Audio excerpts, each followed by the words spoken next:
Alors Maryse Lebranchu, il y a aussi la question des économies. Évidemment, derrière ce redécoupage, le secrétaire d'État à la réforme territoriale, André Valigny, a avancé 10 milliards d'euros d'économies, mais l'agence de notation Moody's dit zéro. Est-ce qu'on est certain que les futurs exécutifs qui vont naître de cette réforme ne vont pas maintenir des activités pour maintenir en grosso modo la paix sociale avec les fonctionnaires? Est-ce qu'on va supprimer des postes? Alors, moi je n'ai jamais voulu, et je ne le ferai pas, rentrer dans le dossier par l'aspect économie. Parce que ce que j'ai expliqué depuis longtemps, c'est qu'au début, lorsque vous commencez à... Ça coûte. Ça coûte. Et je m'étais accrochée avec Madame Molinier ou avec Monsieur Attali. Au début, ça coûte. Donc nous, justement, dans le texte, parce que le texte compétence va être extrêmement important, on essaye de trouver des façons d'aller de la situation 1 d'aujourd'hui à la nouvelle organisation territoriale de la République avec des délais pour que ça ne coûte pas.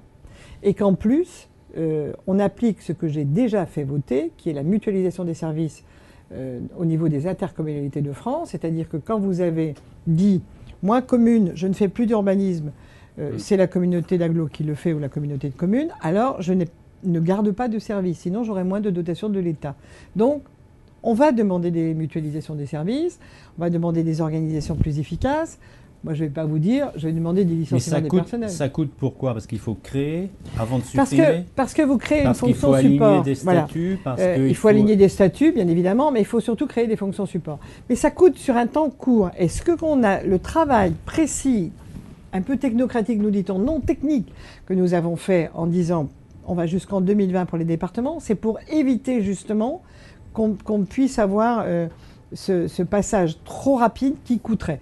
Tel qu'on l'a fait, non seulement ça ne doit pas coûter, mais il y a un appel général à l'économie. Ce que dit André Valigny, parce que les chiffres étaient avancés très vite, ce qu'il dit, c'est est-ce qu'on est capable de faire 5% d'économie de fonctionnement en France sur nos institutions? Voilà.